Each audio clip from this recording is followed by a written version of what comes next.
I'm Priyal and welcome back to Law Prep Tutorial official YouTube channel. इस video में हम जानने वाले हैं what is CLAT and that too in the coming year, that is CLAT 2026. Everything in detail if you're someone new and you have decided कि मुझे law ही करना है, मुझे NLU से ही पढ़ाई करनी है and you're not very sure of what CLAT is all about, उसकी key details हम आज समझने वाले इस वीडियो में, so stick with me till the end. Now all about CLAT 2026. सबसे पहले CLAT क्या है? CLAT is Common Law Admission Test. इस टेस्ट से आप जा सकते हैं नेशनल लॉ यूनिवर्सिटीज़, ये प्रोमिनेंट मोस्ट प्रेस्टिजियस यूनिवर्सिटीज़ है. अगर आपको लीगल में अपना करियर बनाना है तो you have to aim for CLAT and with CLAT you go to national law university. तो ये एक नेशनल लेवल एंट्रेंस एग्जाम है. अब ये यूजी भी प्रोवाइड करता है एंड पीजी भी करता है. So UG that is 5 year integrated program, 3 साल बीए, बीबीए, बीएससी एंड 2 साल लॉ की पढ़ाई. That is it's BA plus LLB, BBA plus LLB, BSc plus LLB. Although सबका जो है करिकुलम डिफरेंट होता है बट ये एक जनरलाइज रेल में 5 ईयर का इंटीग्रेटेड कोर्स होता है. Again it is conducted by consortium of national law universities. 2008 तक क्या हो रहा था, जितनी भी नेशनल लॉ यूनिवर्सिटीज़ थी वो अपने खुद के एग्जाम करवा रही थी. देन फाइनली पिटिशन फाइल हुई एंड कंसोर्शियम ऑफ एनएलयूज बना एंड देन उधर से ही एक सिंगल एग्जाम होता है दैट इज क्लैट और वो सारे एनएलयूज एक्सेप्ट करते थे. साथ ही साथ बहुत सारी प्राइवेट यूनिवर्सिटीज़ है, कॉलेजेस हैं जो क्लैट का जो एंट्रेंस टेस्ट है उसके मार्क्स पे आपको एडमिशन देती है. नाउ एलिजिबिलिटी क्या है, देखो इन्होंने बहुत क्लियरली बोल दिया कि there is no upper age limit. तो आप कितने भी साल के आप दे सकते हैं, लेकिन मिनिमम बिल्कुल डिफाइन की गई है. तो अब जो क्लैट के लिए कौन सिट कर सकते हैं, 12th passed and 12th appearing.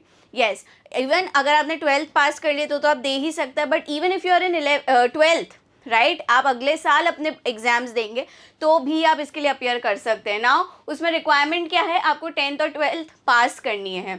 45% is the minimum requirement for general category and 40% marks for SC, ST and PWD categories. All right, 12th appearing students they are also eligible to apply. But जब exam हो जाएगा CLAT का, उनके boards हो जाएंगे तो they have to show the degree. They should have shown, they must show कि उन्होंने 12th पास किए. जो भी रिक्वायर्ड रिकॉर्ड्स है वो उन्होंने दिखाने ही पड़ेंगे, अदरवाइज वैलिड नहीं होगा. Okay, so this was about CLAT eligibility. 2 चीज़ें याद रखनी है, 12th पास और 12th अपियरिंग दोनों ये टेस्ट दे सकते हैं. 10th-12th में आपको 45% मिनिमम लाने हैं एंड 40% लाने हैं इन कैटेगरीज को.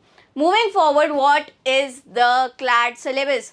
5 सेक्शंस क्लैट में है, English, GK, legal, QT and logical reasoning. Now English, GK, legal, logical and QT, इनमें से you might be wondering legal है यानी कि पहले से कुछ पढ़ना होगा, प्रायर नॉलेज कोई ज़रूरत नहीं है, कोई भी प्रायर नॉलेज नहीं रिक्वायर्ड है. आप अपने प्रिपरेशन में करेंगे, बेसिक सिखाए जाएंगे, वो ईजिली कवरेबल है. अब इसमें जो है ये जो 5 सेक्शंस हैं, क्या इन 5 सेक्शन का वेटेज सेम है? वेल नहीं, इन सब का वेटेज अलग है. वो हम समझ लेते हैं. English language 20% of the paper, current affairs 25, legal 25, logical 20 and the least QT that is 10%. तो अगर देखा जाए तो GK एंड लीगल का सबसे ज़्यादा वेटेज होता है क्लैट एग्जाम में. मेजॉरिटी क्वेश्चंस जो है इधर से आते हैं, although these are the rough figures. Okay, कोई सेट पैटर्न नहीं है कि इंग्लिश में 50 इधर 50 इधर 20, ऐसा कुछ भी नहीं है. कभी किसी में 2-3 ऊपर क्वेश्चंस हो जाते हैं तो ये बस परसेंटेज वाइज है जो डिवाइडेड है. ऑल राइट, अब इसका क्लैट का ये तो था 5 कौन से सेक्शंस आएंगे आपके. अब आ जाते हैं क्वेश्चन पेपर फॉर्मेट पे.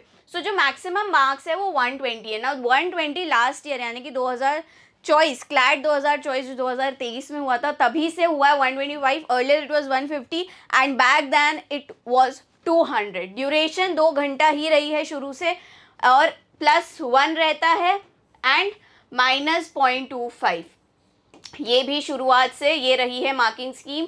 दिस इज सेम शुरू से लेके अभी तक इतने साल हो गए हैं.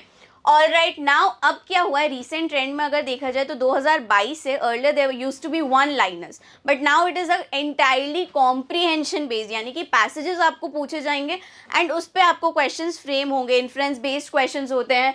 लॉजिकल रीजनिंग हुआ तो लॉजिकल रीजनिंग में क्रिटिकल रीजनिंग होती है. QT हुआ, मैथ्स हो गया एक तरीके से, GK, current affairs, English language, ये सब रहता है एंड इन सब में कॉम्प्रीहेंशन आते हैं, पैसेज आता है. तो ये बहुत इंश्योर करना ज़रूरी है कि आपकी RC यानी कि रीडिंग कॉम्प्रिहेंशन स्किल्स बहुत अच्छी होती है. ऑलराइट, तो this was about the CLAT 2026. What is CLAT? If you don't know what is CLAT, I hope this video was helpful. कोई भी डाउट है, कुछ और पूछना है, do let us know in the comments. Thank you.